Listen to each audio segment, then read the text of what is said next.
Hello, friends. Welcome to Pod Maverick After Dark. I'm Kirk Henderson. Today, I am joined by Matt Martinez. We are joining you after the Dallas Mavericks just lost the opening game of their round one playoff series against the Los Angeles Clippers, 109-97.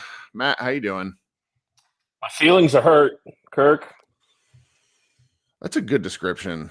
This, we're all so excited. Yeah. So excited. And it was a deflating loss. It was a really deflating loss. And, I kind of got a little bit of my rage out during the recap. I wrote 1,100 words in the recap. I write too much on recaps as is. 1,100 is too much for me. Josh always yells at me when I go past like 650. But man, it was quite the game.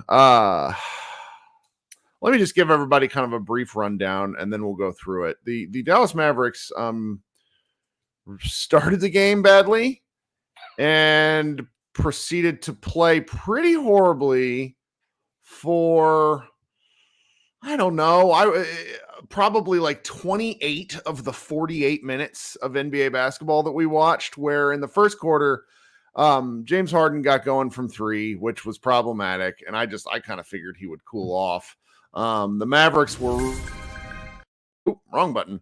The Mavericks were really slow there on offense, with Luka looking a little bit out of it. Kyrie was letting Luka feel his way into the game, so he wasn't exactly, taking control. And then the Clippers just kind of slowly ground the Mavericks down. It was a pretty frustrating first quarter, with the Mavericks ending up, I think it was down 34-22 after one. And so you're looking at this and you're thinking, okay, all right. The Mavericks, like at that point, the Clippers had hit 6 of 8 from three of those from Harden.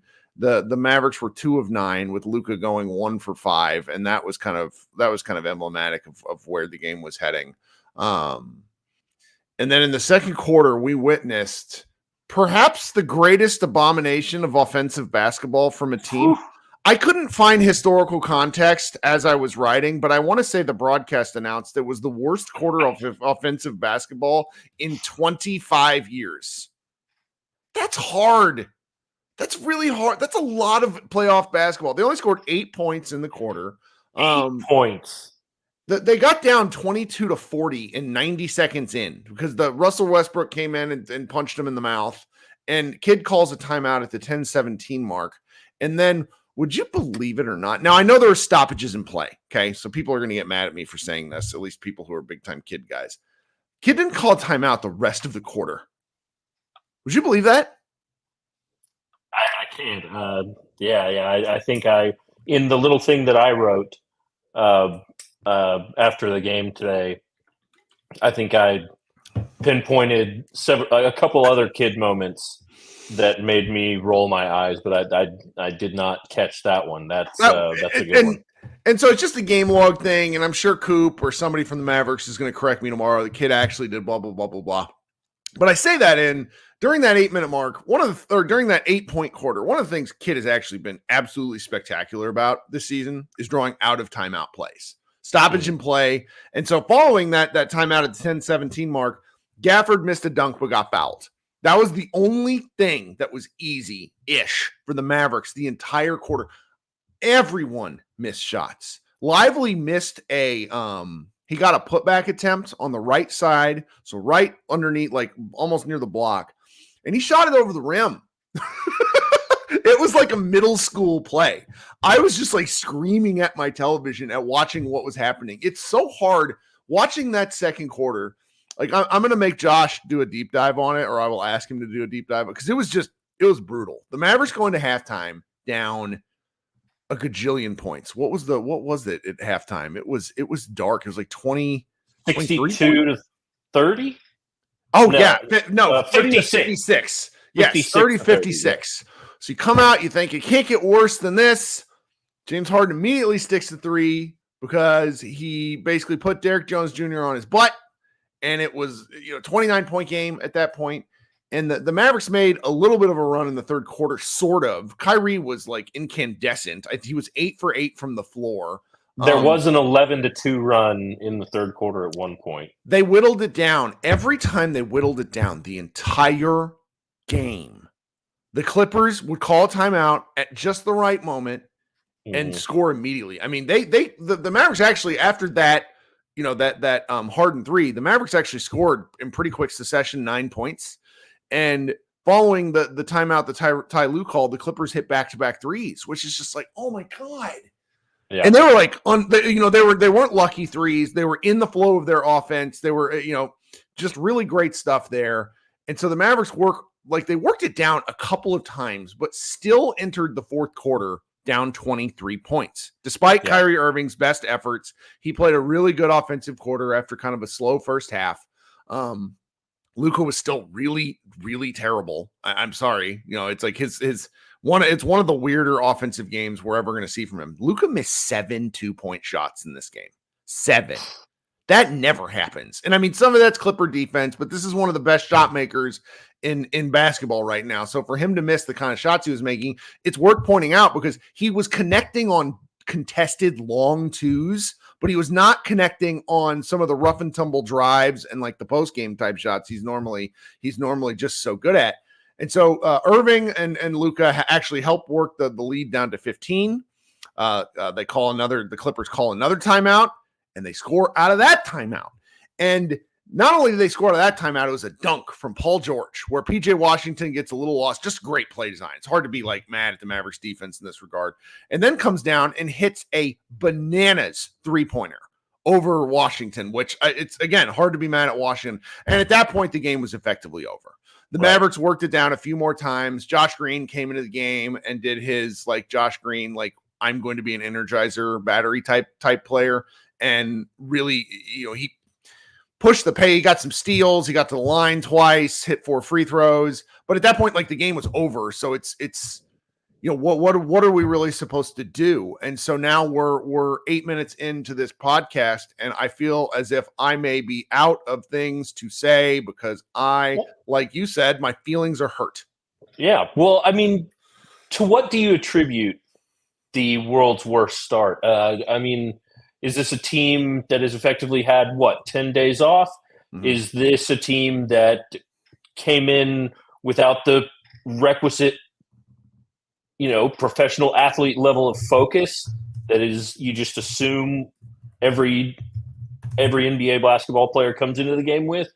Or is this like a true matchup problem that will persist throughout the series? Well, I mean, I didn't lead with the fact that Zubac just destroyed Gafford and the Mavericks early. And that was one of probably the most surprising things. So the previous series, Zubac was the reason that the Mavericks are actually in the game because Luka was just taking him. He would ISO him and just sort of play him off the floor. It took Tyronn Lue until game 3 to even figure that out. And then when he did, that sort of was when it was game over for it was sort of game over for the Mavericks at that point, even though it took 7 full games for that series to go the distance.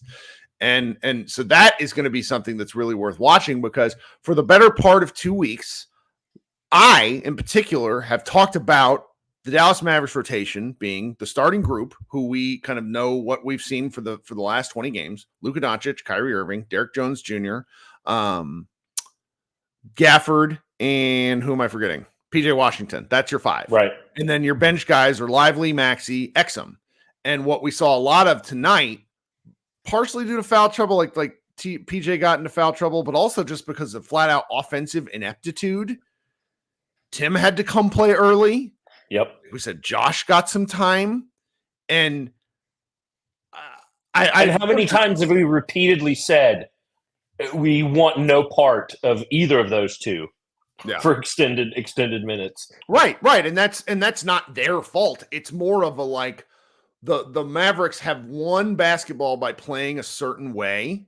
Right. And if you have to change how you play to win, that is really it calls into question how they've been winning. And we didn't write about this in Mavs Moneyball because I didn't really want to. Like, I don't take joy in beating the shit out of Kid, for example. I don't. Like, I've been a little frustrated at the whole notion that he deserves a new contract, which, I mean, let's thank goodness we don't have to at least talk about that for a few more games. But right. I've really been wondering which coach was going to have to make the first adjustment. And the first adjustment came from Kidd because Gafford got his ass kicked. Mm-hmm. Gafford, like, honestly, like the Mavericks, if I don't like laying fault, like in the comments are kind of aflame at who to blame. I mean, this was a tremendously bad loss for the entire team. For everybody up and down the roster. Luka was bad. Absolutely. Kyrie was bad in long stretches. Like, did they score points and did Kyrie get the ball going? Absolutely. There is no questioning that. But if you go watch that first quarter again, Luka and Kyrie were space cadets on offense. Yep. Really, truly, like, and granted, that's often been the case during their winning streak towards the end of the year, where both Luka and Kyrie would tighten it up and then they would get it together, which is more or less what happened. It's just the Clippers shot a gajillion% from three-pointer, and they were in their rotations late, and nobody was scoring on offense, and it kind of became like a cascade of things. So Luka and Kyrie's defense is so far down my list of things because would you believe that the rest of the roster after Luka and Kyrie went 10 for 36 from the floor? And that's so bad. Washington going 2 or 4 of 10. So that's 6 of 26 for everyone else. 20% from the floor. What are you doing? Like, it's astounding. I mean, our guy Xavier at Mavs Moneyball wrote about this, and he was trying not to shit on everyone, but he basically pointed out that all the Mavericks role players shoot 10% better from home. 10% better. And so that's going to stick in my head. And you need guys like Maxi Kleber, who is just terrified of the basketball right now. I cannot believe the hesitation every time he touches the ball. Every time. And John Hollinger, formerly of ESPN, I think is at The Athletic now, basically questioned how the Mavericks can play him in this series. And I think there have been long stretches of the season where Maxi's defense has essentially made you not care about his lack of offense. Mm-hmm. But if the Clippers are going to, the Clippers they played good defense today. They were daring Luka to beat him one-on-one, and Luka wasn't able to. Kyrie did enough, but the Mavericks couldn't get stops. So if Josh and I were talking about this right after All-Star break, where if like the playoff formula to beat Luka and really the Mavericks was to force their best isolation players to play isolation basketball. I mean, how many assists did the Mavericks get as a team today? Let me look this up. The Mavericks only had 14 assists on 31. Well, I mean, that's actually not that bad. But for a significant portion of the first half, they didn't have any assists. And it's really difficult to win basketball games if you're not going to make any baskets and if you're not going to make any easy baskets. So, oh my goodness. Vlade in the chat says nobody was contesting a lot of those three, but also the Clippers were still making it when they were contested. Yes, that is I mean, they shot what was their percentage from three here? This is, they shot a flat, the 18 of 36 from three. They were plus 18 advantage at the 3-point line. 24. They hit plus 24. Yeah. So it's like, that's your math difference, but that isn't why the Mavericks lost the game alone. That second quarter was really, really bad. So, Yep. Oh, all right. We're going to take a break here real quick, and I'm going to ask all of those of you who are here to go down and hit the like button and consider subscribing to the show. I go after every Mavericks basketball game, sometimes with Josh, sometimes with Matt, a different person over at the Mavs Moneyball website. During these playoff games, we'll also be holding a secondary show where you can come get off your takes and let me know how you felt about that Mavericks game. When Matt and I are done here, we will progress immediately over into that show. So those of you who are watching live, please go ahead and hang around, and we'll talk basketball for at least another hour. I'm going to insert some ads here on the audio stream. So those of you who are listening via podcast, just listen to those as well. And we will be right back. So there's a lot of ways I think you and I could go from this game. What else is on your mind at the moment? Is it too early for full-on panic mode? Just given the PTSD and history of it all? Well, yes. I think it's time to be really irritated because one thing we didn't mention, we didn't even talk about this. Kawhi Leonard was finally ruled out officially like earlier today. And when you lose a game when the team doesn't have their best player, even though, yes, they have former MVP James Harden, Russell Westbrook, and they have all NBA player and Paul George, it's one of those things that's where I get more frustrated than anything else. Because you don't know when Kawhi Leonard could come back. I don't know if Kawhi's going to come back at all because the medical stuff around him, he keeps it so quiet. Talking about him almost seems pointless, but you lose a game without them and it just sticks in your craw. Because this felt like the opportunity for the Mavericks to come out and take a series for real. And now they have 6 games left to win 4. That's hard. So in terms of the panic meter, I'm not necessarily high up there. I don't think Luka's going to shoot as poorly as he did again. I think that one more player connecting on any of their cajillion shots will do something. I do think that kid needs to get in their ass a little bit and challenge their competitive nature. Some things aren't going to go your way. This was a frustrating loss, but there were elements, particularly in the second quarter. So one of the things, obviously we talked a little bit about Kidd. Like the one I think actual thing that's going to stick in my mind about the Jason Kidd element of this was when they didn't use the challenge on the James Harden. Absolutely. Second quarter. Kidd has been astoundingly good at challenges this year, and how they made that one is really beyond me. Yeah. It's a turning point in the game. Okay.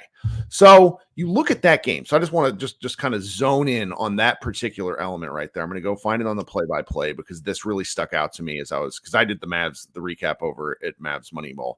So Kidd hits the Mavericks were down 16 before that shot even went in. It was not great. The Mavericks were down, let's see, 28-44. So then he hits all 3 of those. All right. He hits all 3 of those. And from there on out, the Clippers only scored. This is at the 5:18 mark. The Clippers only scored 8 points the rest of the quarter. Okay. That was a weird thing for me, or I guess 9 points, so 47.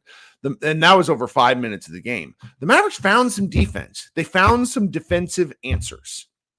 And so that small segment sticks with me. And I think there's going to be things when they go look at the game tape and they say, all right, here's where we need to, beyond just making shots, here's where we need to execute better.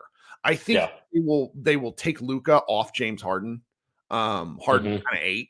And that's not, it's again, former MVP playing against a hopeful once and future MVP and Luka Doncic. I'm not mad I thought Luka's defense was a little slow footed at times. I thought his closeouts were a little weak, but also James Harden, pretty freaking good at basketball. So, what are you going to do?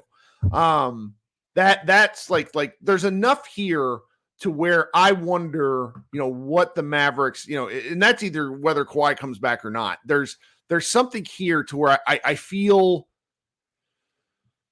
like we've seen this team before. This team in game 1 had that same sense of frailty about it that we are so familiar with from before the trade deadline, from last season, in whatever iteration the Mavs seem to take. We are familiar with this vague sort of lack of will, lack of an ability to impose your advantage on the flow of the game, getting put away early. With the slow start in the first quarter, you're able to talk yourself into, we've seen this before. We can come back from this, and then, all hell breaks loose in the second quarter. But it's just, it gives me a little bit of pause that vague sense of weakness appears again. Well, let's just look at some of the overarching team stats here. The Mavericks only had 8 turnovers, which is really something. Yeah, they lost the assist battle. They could not hit a shot to save their lives. 38% or 39% from the floor, 30% from 3. Points in the paint was about even, with the Clippers with 36 and Dallas with 32. Second chance points was even with 16 each. Dallas won the fast break points 18-5. The Clippers are going to need to slow down the Mavericks. Throws had to be like the Mavericks shot a lot of free throws. Let's see here. What did the Clippers only shot 6? I guess the Mavericks only shot, is that right? 8 free throws? No, that can't be No right. way. I don't know. I'm looking. No, I'm only looking at quarter 2. That's why. 33 to 13. That's 3 points. So it's, so 30. Clippers didn't shoot a lot of free throws. So the Mavericks had a lot of chances to kind of get back into this. This was really, there's enough here to where, if they lose game 2, I think then your panic meter goes like straight up, because the more, oh my God, lie to come back. But there's enough here to where I could see, had the Mavericks not had an absolutely devastating quarter 2, maybe this game would have been a little bit closer. I don't know. The thing that I'm a little vexed about more than anything is I feel like Kyrie and Luka expended a hell of a lot of energy to never get the game close again. Right. I sort of question that. Do you know what I mean? Yeah. And that's where, and I'm wondering if we probably have a fair number of Clippers folks in the chat. But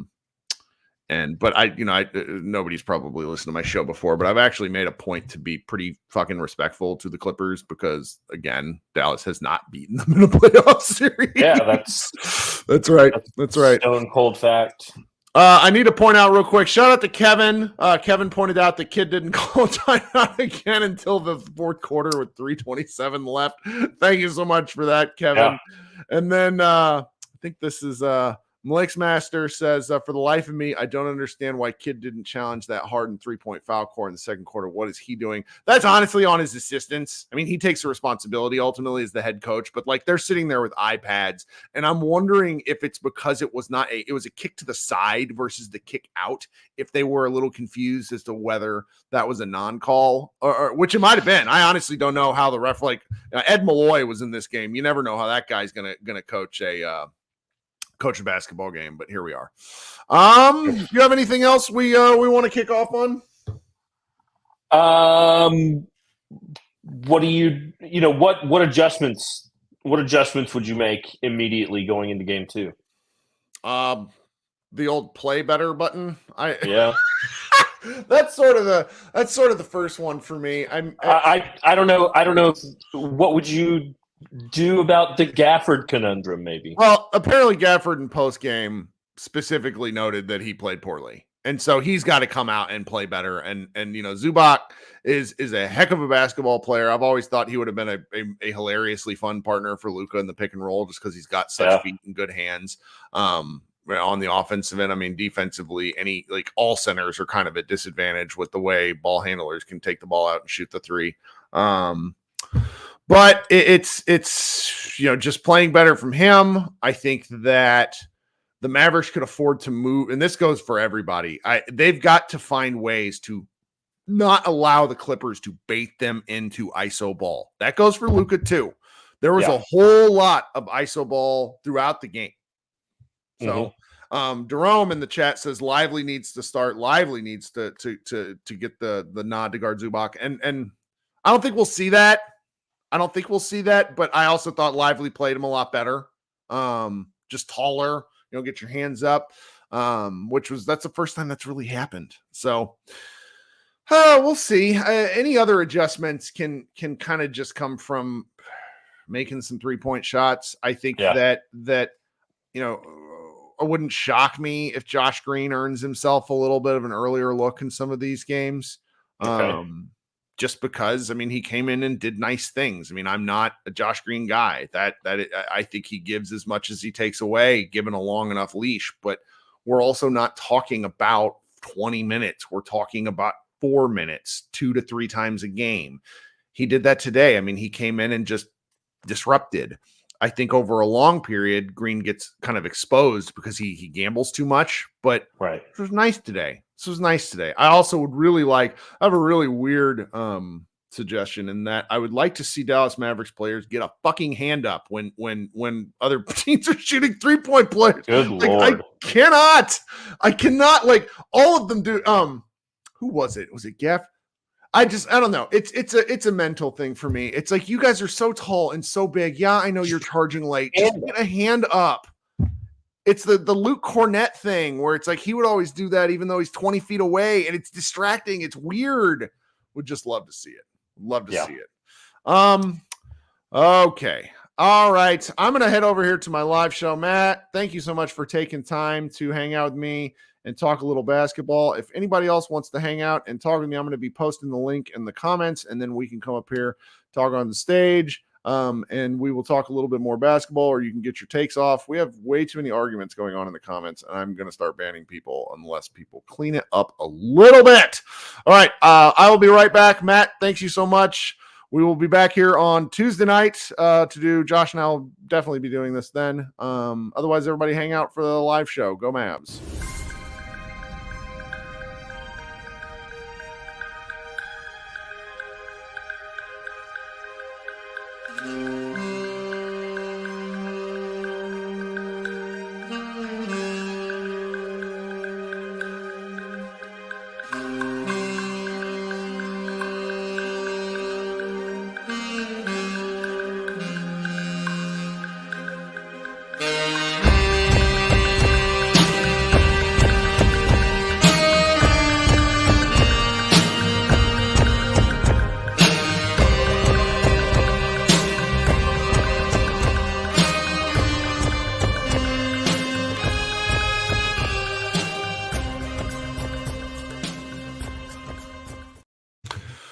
Hello, fellow internet weirdos. This is Kirk Henderson, and you are joining me for our second live show. This is Group Therapy live. Oh, man, the Mavericks just lost to the Clippers, 109-97.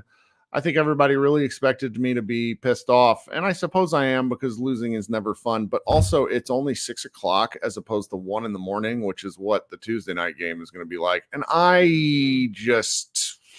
kind of one of those things. I'm not super mad because it's like kid has lost all 3 of his game ones. And when I found that out midway through the game with Dallas down by like 18, it's like, oh, okay. Because they really only have competed in a single one of their game ones, which is like mind numbing. And that was against the Jazz. I want to say against who are the other 2 playoff series? Against the Suns, they lost. They were down pretty big, even though they only lost by 7 points. And against the Warriors, they were down big. So what are you going to do here? All right, we got 2 guys that are waiting to come up. For those of you who are kind of unfamiliar with how this show goes, I posted a link in the comments. I want you to click on that if you'd like to come talk a little basketball with me. We can talk kind of anything, things you like, things you didn't. And we'll hang out until we don't have anybody else that wants to talk. If you are looking to troll, good luck. I have small children. I get trolled all day. That's kind of my life. Coming up first, Nick Robb. What's up, man? Nick, you there? Just a great way to get the show going. Nick.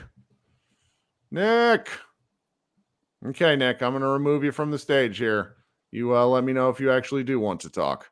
All right, then past that, we don't have anybody else that's waiting to hang out here, which is kind of a rare. But oh, hey, my man Glenn is joining. Glenn, what's going on, guy? I don't know if I can hear you. Hold on one second, Kirk. Sorry, I can hear you. That's okay. This is the way these shows go. Can you hear me? I can hear you great. You sound good. What's going on today? Oh, man. Try this again.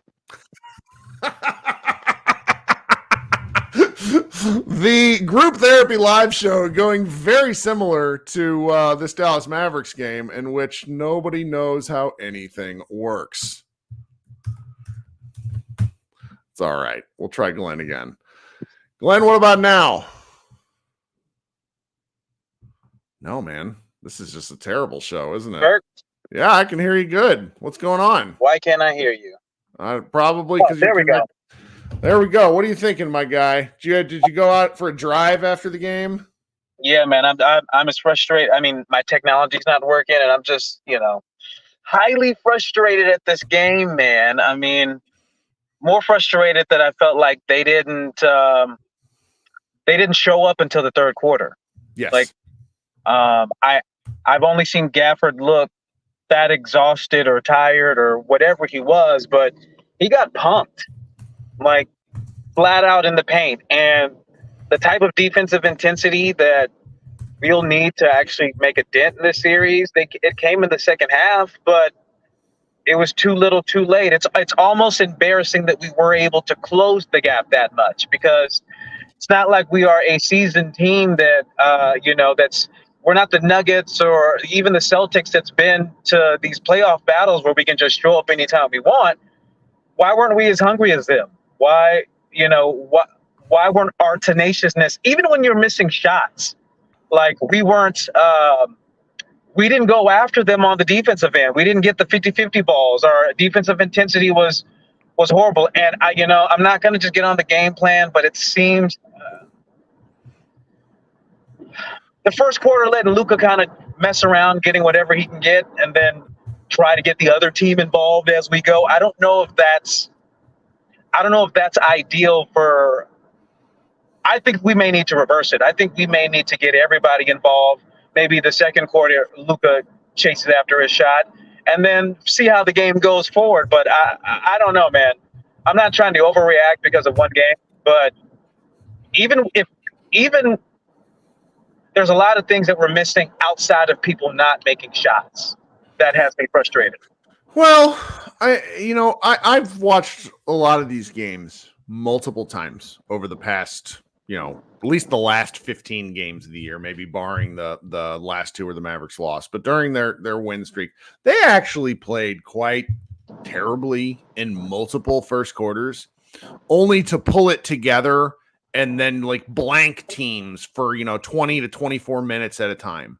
And it was one of those things where, okay, did the Mavericks think they could ease into this? Because like someone in the chat pointed out that like Luka looked a little passive early. Like Luka didn't look good. Like he didn't look bad. He didn't look injured. He looked distracted. And I thought the Clippers, like, you add that to the fact that the Clippers, like, played him very well. And he just, his numbers were okay. But, I mean, again, 15 missed shots, under 50% from the floor. Like, that's too much shooting for Luka. And Kyrie didn't really try to get it going. And things have worked the way they've worked during the win streak. And it just felt like the Mavericks were treating this like another regular season game, not a playoff game. Absolutely. And that's the thing that, I'm sure playoff experience brings. And I think, Kyrie and Luka, would kind of drive the ship a little bit more. Now I do know that, I'm pretty sure Jason Kidd has a very interesting way to look at first games and series and stuff. I know there's probably a lot of fact finding and he's going to make adjustments going forward. But my thing is, we didn't have to lose this game. And this leaves so little room for margin for error. If when Leonard comes back, I mean, this was a game that it's not about winning or losing. It's about the energy that was put on the floor was a minus. Yeah. And how do you do that in a playoff game where you're favored? And that kind of worries me, because we've been talking about playing Zubac off the floor. We've been talking about, Leonard's not here. And everybody from all of the national heads are saying, except for Keyshawn Johnson, the Mavs. Sure. Did the Mavs have that volume up too loud a little bit this week? And maybe I'm just a bruised and battered Dallas Cowboy fan where I'm overreacting over. No, I mean, like, more or less, it gets a little more telling the further you get in the playoffs. But by and large, historically, the team that wins game one tends to win the series. Like, that's just the way it's gone. Now, the fact that Kidd has gone 0 for 4 in all, and my man just accidentally kicked himself off the show, but that's okay. And it's one of those things that just makes you a little alarmed. Now, can the Mavericks win 4 out of the next 6? Absolutely. Absolutely, the Mavericks can win 4 of the next 6 games. I'm not really too worried. That's okay. It happens. Technology is hard. But you don't want to give yourself like the additional, like you don't want to like decrease your margin for error. I really thought I think I wrote the Mavericks in 6. I can't remember. I might have like loudly blathered Mavericks in 4 yesterday, but I was, I don't. I think I was kidding. I don't know. Clippers game 6 Kawhi in 2021 just sort of lives in the back of my head. Because he was just so good that game. It's like 18 to 25 from the floor. God, just never seen anything quite like that. And it's like an underappreciated playoff game because the Clippers never really went on to do much after that because Kawhi got hurt. Yeah, but you got anything else for us, Glenn? What else are you thinking? Nope, Glenn can't hear me. That's okay. All right, we're gonna go to GD next. GD, how you doing? Good, Kirk. Can you hear me? I can. How you doing, man? At least it's not late at night. You know what I mean? Yeah, speak for yourself, man. It's 12:15 at midnight over here. Oh, you're one of my late night fans. Where are you calling in from? Ireland. Well, at least it's not like 3 a.m, but I'm appreciative that you stayed up to hang out and talk a little basketball with us. What'd you think of that game? What's probably the most heartbreaking thing about it, man? That is probably going to be the only game in this entire series and probably the entire playoff run that was on at a reasonable hour in my country.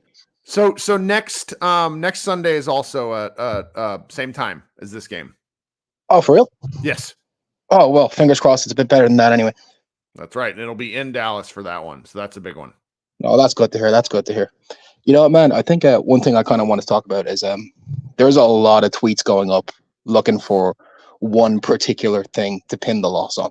Yes. And it's like, oh, Jason Kidd lost the game because of this, or Luka's uncharacteristic shooting was because of this, or the bottom line is there was just a combination of things you can't overcome.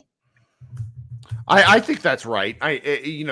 You get off to a bad start, which happens, but then you can't even remotely dig yourself out of it until you're down like 24 to 25 points. That's where the rest of it just starts to feel like, well, at what point do I just write this entire game off? I mean, I'm sort of surprised I'm not that surprised, but I'm sort of surprised Kidd kept everybody in when they were down 23. It's like, at what point was he going to pull the starters? Yeah, I think sometimes, the way Jason Kidd always says he's not playing, he's just out there watching. I think sometimes Jason Kidd thinks he's a random Mavs fan watching on TV, thinking that this is going to be one of those super heroic Luka moments where he just pulls game winners out of his back pocket and just does everything that Kidd could possibly need him to do by himself. Yeah, I think sometimes Kidd is waiting for that to happen, and that is just such an unfair thing to do to Luka. And I'm not going to sit here and defend Luka. Luka sucked tonight. I mean, both him and Kai obviously turned it up in the second half, and that was great to see. But the entire team dug us into a hole in the first half that we just couldn't get out of. And that includes Luka, that includes Kyrie, that includes Kidd, that definitely includes Gaff. Man, he got kicked around by Zubac. Yeah. No, he got destroyed. Yeah. Dude, never seen him get beat like that during probably since the trade deadline. Like, there's been a few games where he's been off, but not where he got outright bullied. And there was this weird graphic that I saw around social media. It was like from some Instagram account, but it basically had like a lot of Mavs fans were mad that like Zubac, it was like a ranking of all the starters, like on both teams, kind of like a 1 to 10. Yeah, and beyond the fact that it had Tim Hardaway as like the 8th most important player in the series, which was weird. It didn't have Gafford on it at all. And like Mavs fans were real mad. And I'm like, I didn't really like. Zubac is always a guy I thought is he's just so useful. Like when the Lakers got rid of him several years ago, I'm pretty sure, it was the Lakers. Like it was during, and it was like, what are we doing? This guy's actually useful. Yeah, and he's just such a solid player, big-bodied, skilled. Like I love bigs like him and Steven Adams, where it's like, all right, sometimes you're gonna get played off the floor just because of the way basketball gets played these days, but if you get things going right, it's really brutal. It's really, and he just like, he punished the Mavericks. He was as responsible for that start as James Harden. And it was shocking. Yeah, I agree completely, man. I agree completely. I think it's It's just the memories that Mavs fans have of watching Luka roast that guy alive. That Mavs fans seem to think he's some sort of bum. He's not. He is a good center. He's a strong center, and he is a problem. I knew he was going to give Gaff issues. I knew he was going to give Lively issues. I just didn't think he would absolutely destroy them. Yeah. Now, obviously, he did more damage to Gaff than he did to Lively, but I expected him to be a bit of a problem. I didn't think Ty Lue was going to let Luka cook him all series long. That was not going to happen. Like any Mavs fan who was like looking back at highlights of Luka shooting step backs over his head, Ty Lue was never going to let that happen again. That was not going to be an option. So the fact that Luka didn't get to roast Zubac and the fact that he was in the paint killing Gaff. Well, and he guarded Luka pretty well, I think is also worth noting, where Luka wasn't exactly trying to fire off the threes. There was one early possession that PJ hit a corner three out of it, one of his two made threes, but it was kind of a heinous possession where Luka danced way too damn much with Zubac on the outside.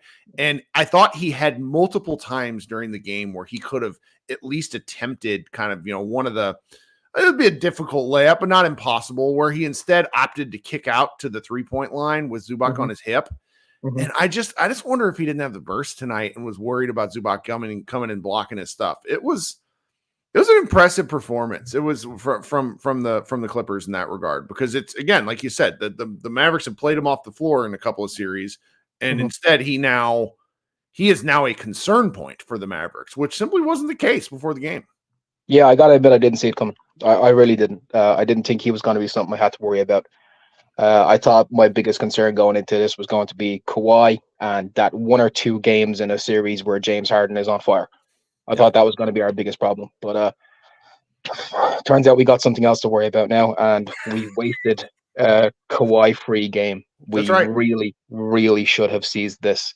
Yeah. I don't think the series is over. It's not a lost cause. I think we still got this, but man, that's a tough one to drop, and especially when you consider the reasons you drop it. There's this, I want to say this one more thing, Kirk. I don't want to take up your whole night, but there's this one weird game from the Blazers in 1999 where they apparently scored 5 points in the fourth quarter in a playoff game.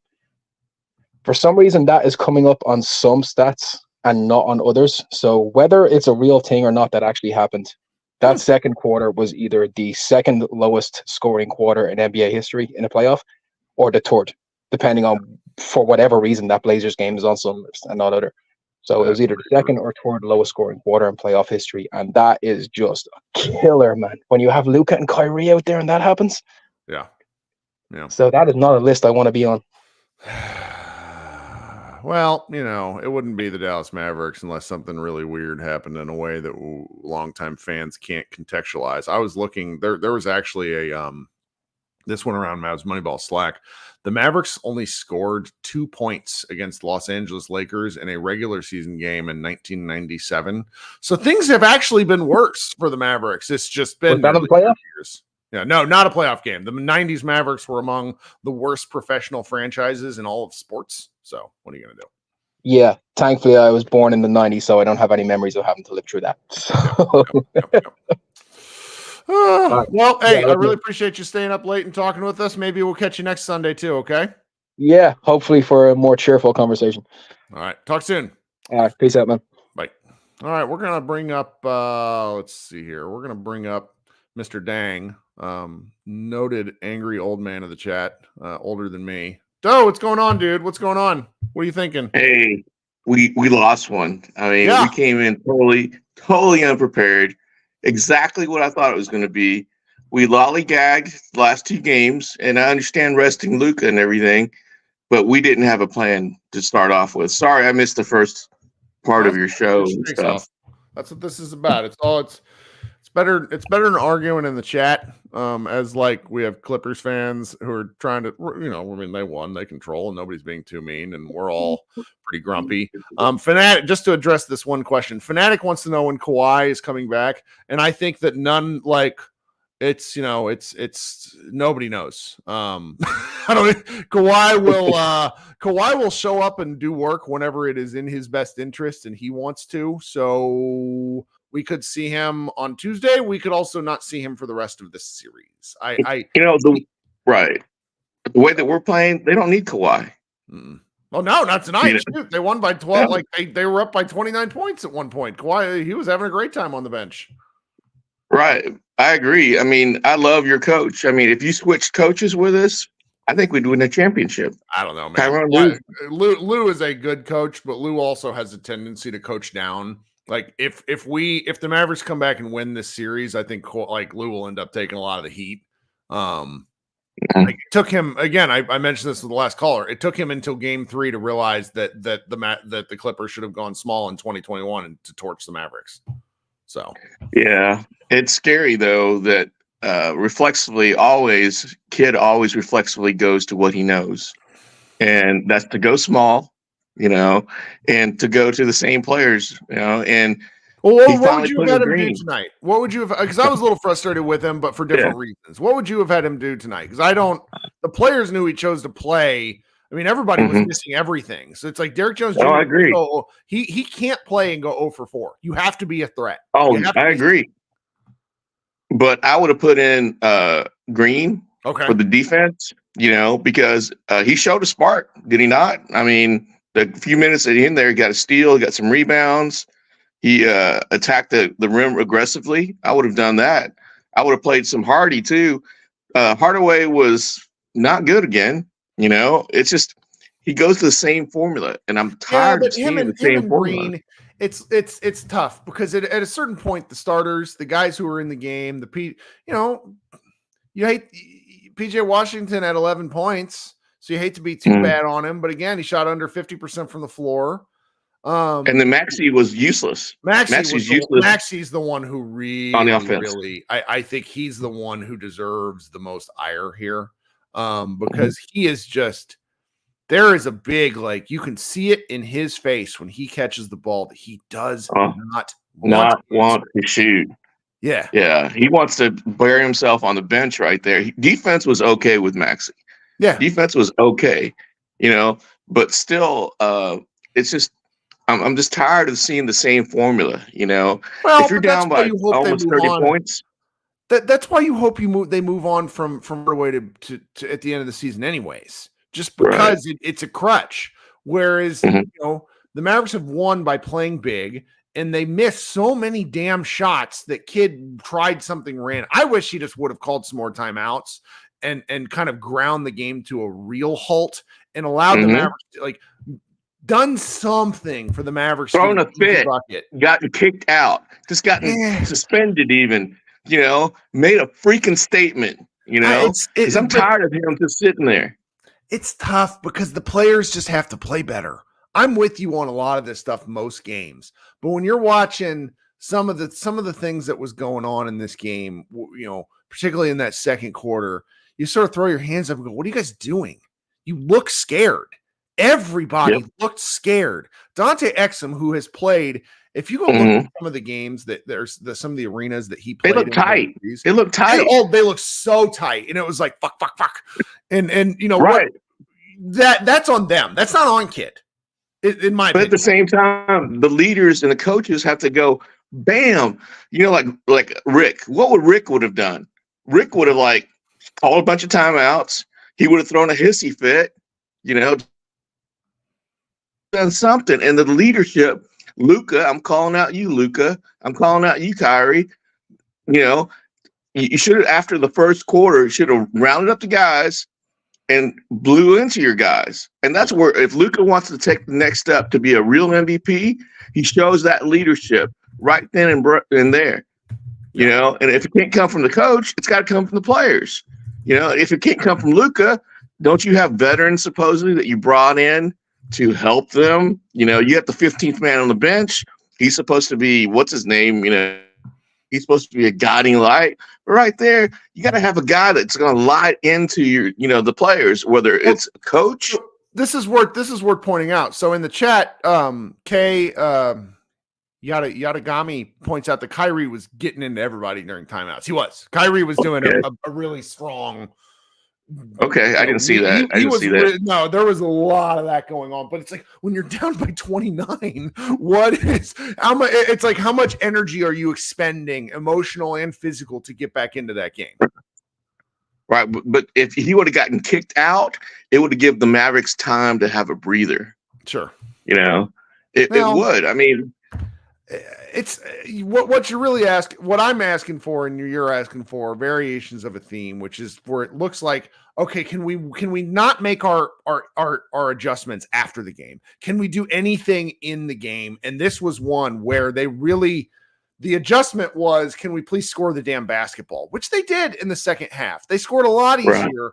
It's just when you're down by 26 going into halftime, really 29, because Harden comes in and knocks that first one down almost immediately.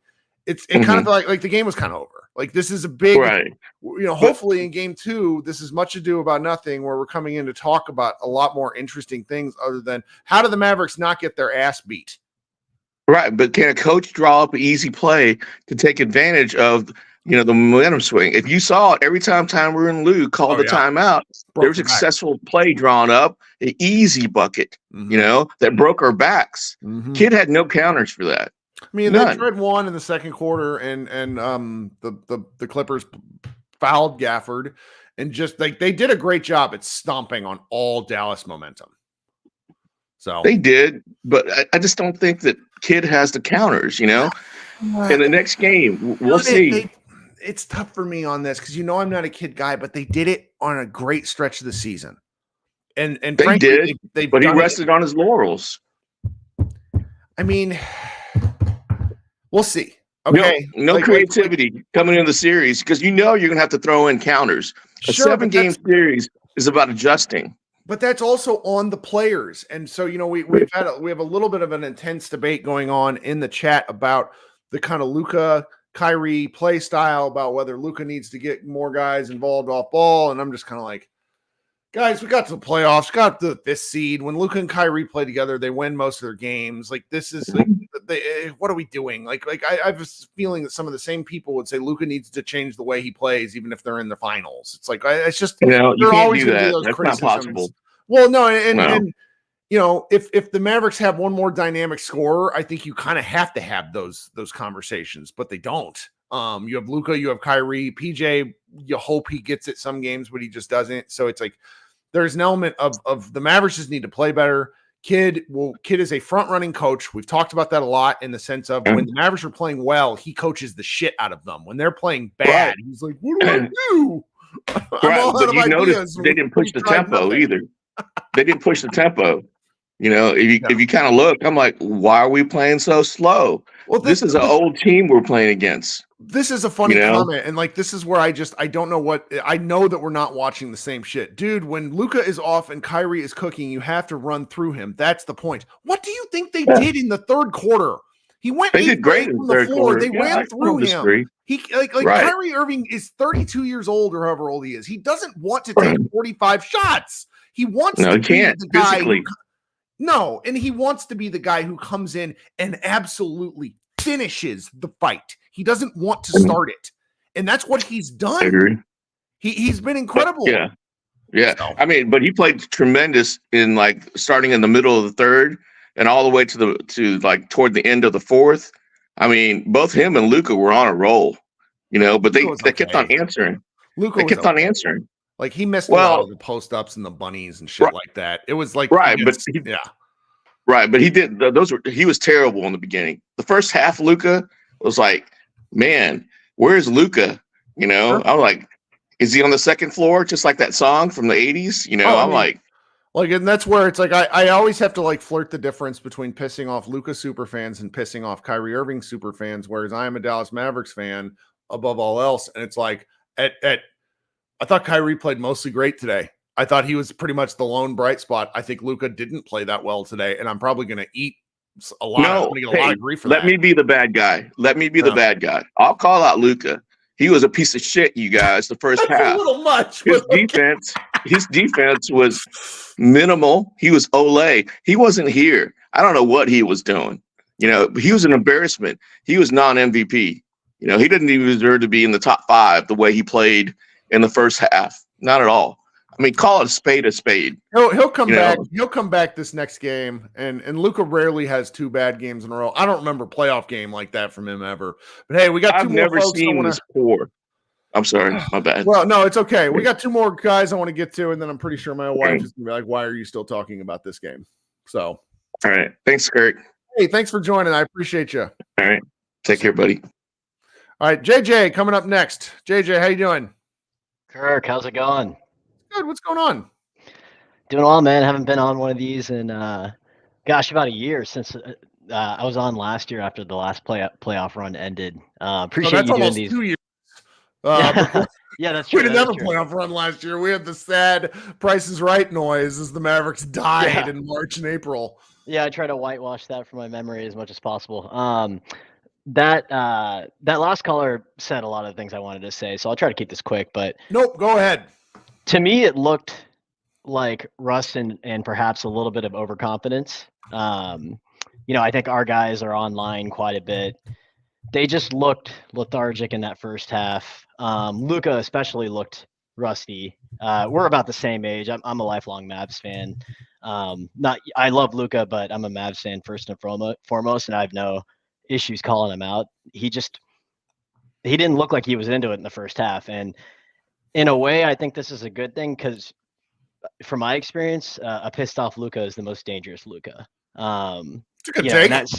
In that Sun series, a few years back, when he was pissed after that game when we got whooped in Phoenix, that's when he showed out the best. So I'm hopeful in that. That's what gives me the most hope. What gets me really worried is the coaching disparity, and not to beat a dead horse, but last time we had Carlisle and this time we have Kidd, and that really worries me going forward. Obviously, the timeout thing, folks have talked about that plenty, but one thing that I noticed that was killing our offensive game in the first half was the pick and roll, the high pick and roll with Luka. Like, I'm curious if you had any takes on that. It's or if you've gone back and watched it all, but it just looked like our high pick and roll with Luka was ineffective. He wasn't able to hit the lob ban, and it just seemed like they were rotating or doing something different from what we had seen in the regular season. So, and again, I've not watched it again, but what I was seeing was they were sort of daring Luka to score, but also crowding him out from right at the rim. He had 1 or 2 right at the rim, which he scored at, but everything else he was kind of getting ridden outside the lane. The lobs were not there, which is just good defense. The Clippers have a lot of rangy 6'9" guys. And so the end result would be Luka making a late pass to the corner, which was either PJ or Derek Jones Jr. And they're bad 3-point shooters.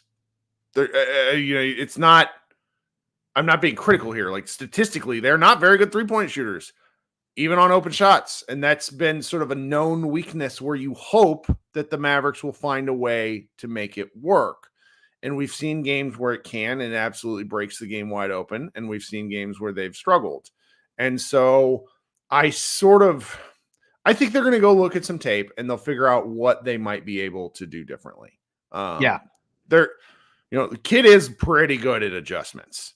Where we lose our minds as fans is that he doesn't make any of those adjustments in game. Right. And I don't know if that's because him and the team need to go look at tape, but they'll figure out something. The Clippers just have a lot more size. Like, it's why Luka was always going to be a better defender than Trae Young, for example. It's because he's bigger. He's just able to take up more space when his arms are out. So right. There's something there. I still feel I'm not like hopeless. I'm just annoyed. Yeah.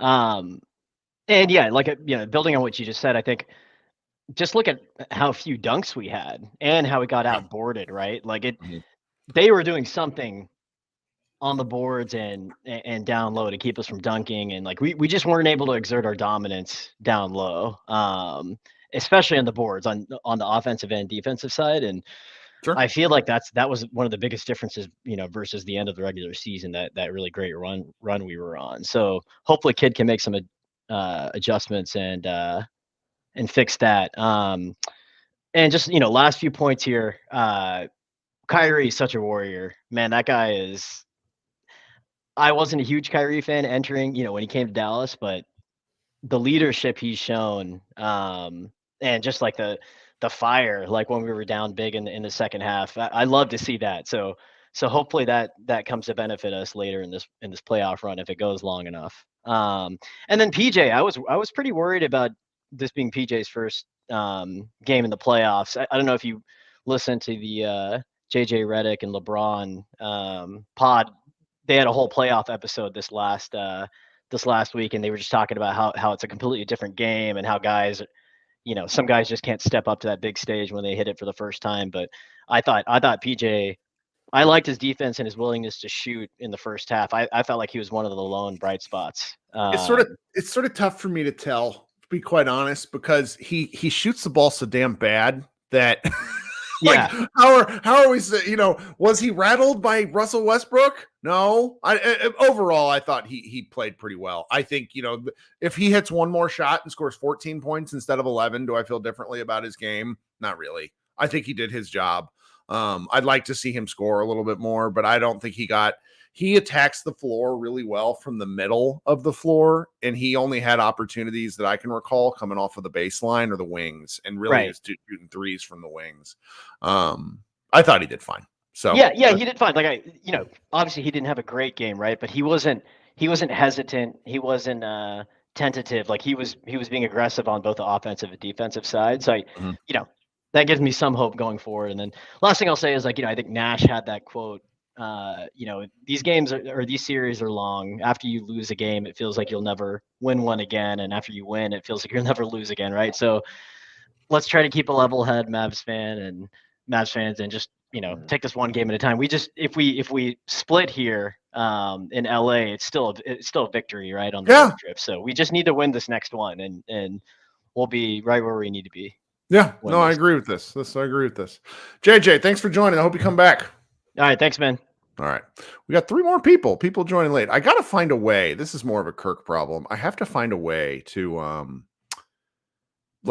kill the first 10 minutes. Like I need to come up with an opening monologue, like I'm Conan O'Brien or something, and in the sense of people join, but it takes a little while to get in here because we have a lot of folks that are watching. You guys can see this. The Twitter numbers are still broke, but we got 250 people from YouTube and probably another couple hundred on Twitter. But nobody wants to talk at first. So anyways, we got Mike. Looks like he's driving, our second driving guy. Mike, what's going on? What up?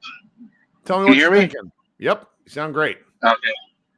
I'm trying to find something good about what just happened. What I just saw on my first screen. I took them off my second screen. It was a bad move. I'm going to watch Fallout next game instead of watching that bullshit. But I think that they just didn't take it seriously enough. If you think about the Clippers, Paul George is probably going to fucking leave. They're going into a new stadium. James Harden is playing for a fucking contract, like this, and they're fucking losers, all of them. Paul George is a loser. James Harden is a loser. Russell Westbrook is a fucking loser. So wow. I mean, yeah, this was like their fucking championship. They rolled in there like it was their fucking championship, game 1 of the first series, because they're a bunch of bum losers. Wow. And we didn't take it as serious.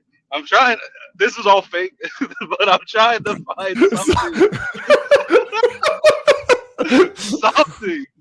to make it okay. Because it's when you get punched in the mouth that hard, like it's like you got these Clippers fans that are in the chat, like kind of trolling, and I'm like what are we really trolling? Like you won pretty handily. This wasn't like, what are we gonna say? No, you didn't. How dare? Exactly. Shit out of the Mavericks. What are you gonna do? I just want them to know that this is their championship, okay? Because there's no way fucking they need a championship this year to justify all the bullshit they did. I just want the Clippers trolls to know that you guys mortgaged your future and you've barely won anything. Make it to a fucking finals, you loser bums. They're gonna lose probably. Mike, we've also mortgaged our future to get PJ. That doesn't make any sense. You're a liar. We have some young players. It's Luke. You're Luke Skywalker holding on to the pole. That's not true. That's impossible. We're not the Clippers. All right, whatever. We got Dirk highlights to watch. What do they That's got? right. Hey, man. Hope to see you Tuesday night, all right? All right, see ya. And Fallout fucking rules. How far into it are you? I've only watched the first episode. The first episode is good, but it has a great finale, which never happens. I was shocked. It's fantastic. Nice. All right, man. We'll talk soon. All right, see ya. All right, coming up next is Ewan. We'll see if we can actually get Ewan's audio to work. Ewan, are you there?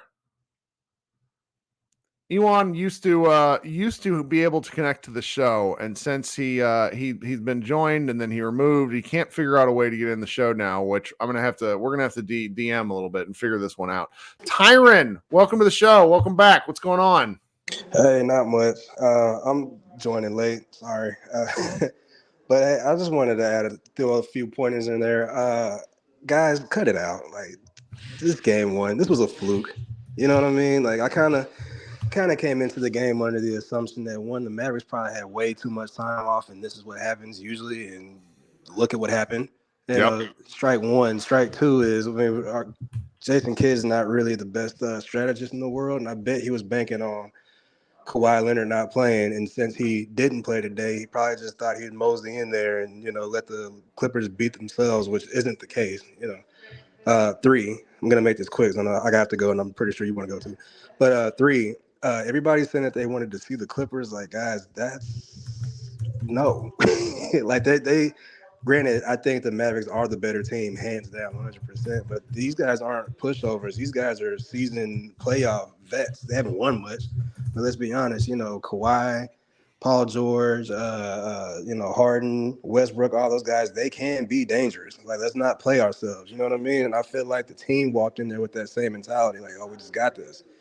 Sure. However, I say all that to say, for a team to only have 53 points in the half versus a team shooting 24%, that's not a good look for the Clippers. So I'm not really worried. This game was a straight up fluke. Now, if this happens game two, then yeah, we can start talking about being worried. But right now, it is what it is. I'm not too concerned, honestly. I appreciate some level of positivity coming into the show. Thank you, man. Yep, you're welcome, Kirk. All right, we'll talk soon. Yep. All right, Ewan, I can see his handsome face and luscious beard, so we're going to get him up here. And then we got Henry as well. Ewan, what's up, my brother? Hey, what's up, man? How you doing? Could be better. Yeah, that was a tough watch. Second quarter. I can you'll relate to this because you got a young kid too. I think my wife is doing bedtime with one of them right now, and then I can hear her yelling at the other one.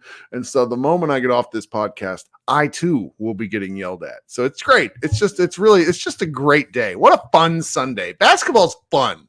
I'll try to do my best to keep them quiet. Trying to hop up here, but they just running around still. But that's not a good way to start the playoffs. All the hype, all the the excitement we had going into the first game, and that's what we gave up in the second quarter. So that was pretty disappointing. But overall, I'm not that bummed about it. I would have loved to win game one, regardless of who's playing or who's not playing. The home teams are always hyped for game one, So, and the game one is always the game you can do to make your adjustments. But it's just like, we have a lot of newcomers on our team that never been in this kind of environment, never had this experience. So we don't know how much that affected them. We don't know how much mentally that, they was thinking about that kind of stuff. But overall, I think the defense was pretty good. Compared to how we end the season, how he's playing defensively, the defense was pretty good today. Second half, we give it 50 points second half. They got to guard some of they got to challenge the 3-point shots a little better. Yeah. Like, James Harden made some absolutely amazing shots. Yes. But then Paul George missed a wide open corner. The Jason Kidd defense sometimes allows wide open corner threes in protection of the paint. That's actually a feature. That's not a bug. But there was some of this going on today where I'm just like, why is that guy? There's no one near some of these shooters, and that they got to clear that up, even if it's a late challenge. Yeah, I'm not so much for doubling Paul George or James Harden right now. There's no Kawhi. Like you said, we're giving the wide open shots to these role players, and then they get a rhythm, and now they just hitting whenever they get the ball. It's like I'm not a fan of doubling Paul George and Kawhi right now. We have solid defenders to play man up. with these guys. We don't need to. I don't honestly feel like we need to be doubling them. And like the Zubac game, 20 career high, 20 points or whatever it was. This is like I don't think that's gonna happen again. But it's just like I said, like Jason Kidd is a good, like we said, is a good next game making adjustments. But in game, he's terrible. He's terrible. And I felt that we always was a team that bend to the opposer, to the opponents we're facing. And the last 18 games, we've kind of enforced our will. Like, we dictate the terms and we dictate how we're playing. And I don't want to see us keep, okay, this is what the team is doing, so now we have to do this. Like, we gotta enforce our will a little bit. Let them play our game. We can't always be the team that's adjusting to the opposition. Well, that actually hasn't been happening during the wins. They play Exactly. kind of a sloppy first quarter. They get their shit together, and then they play much better. The problem in this game that I saw was they played a sloppy first quarter. They looked lackadaisical, and then Russell Westbrook punched them in the mouth to start the second quarter, and they never got back on their feet. They were holding, no, I'm hurt. And there was a lot of that until Kyrie turned on in the third quarter. But by that point, you're down 29 points. You're down 20. And so what do you do? Not It's too like I much, said, apparently. I guess with JK, he got no momentum plays in the game. Tyloo took a chance on his challenge in the first half. The players are, telling you to challenge that leg kick out. What do you have to lose at that point? Is either you give up 3 points, which that's a foul call, or you win it and it's overturned. What do you have to lose? No, they were down by 16 when that foul was called. Yeah. They were down by 6. Right. And then we get Tim Hardaway Jr. minutes. He's running a fast break, a 3-on-1 fast break. He want to take it up himself. Give up the ball. That was crazy. That was there was one guy, it's so stupid because Twitter doesn't matter, but I was arguing with one guy for like 2 days about how Tim Hardaway isn't in the rotation, the playoff rotation. He's like, what are you talking about? He played, and I'm like, when things tighten up, he's not going to play. Only things weren't tight because Mavericks getting the ass beat. And so he played some minutes and he's like, I'm going to get the rebound and go coast to coast. And every single Mavs fan that watches knew it was going to happen. We knew it was going to be a disaster. We saw it happen. And then the man misses the fucking free throw. We knew it was a disaster. So it's just funny. Like, give those minutes to Josh Green. Josh Green he was a big plus in the second half. He made, intensity was up, his aggressiveness was up. And if Tim's not going to make shots, Tim cannot run a fast break. He cannot. We've seen this for years and years and years. I don't know why he constantly do that. The coaching staff supposed to instill in him fast break, give it up. If you have the advantage, give it up. And Tim constantly does not do that. That's right. I mean, but I just need you guys to come out more aggressive in the second game. And for Luka, can make the adjustment and put Luka on the block a lot more. Like you said, they're trapping the double team. But Luka's got to make those shots on the block. That's what he didn't do today. He was not hitting those shots, and it was bad. Yeah, I mean, but other than that, I mean, I feel that I feel pretty confident in my game too.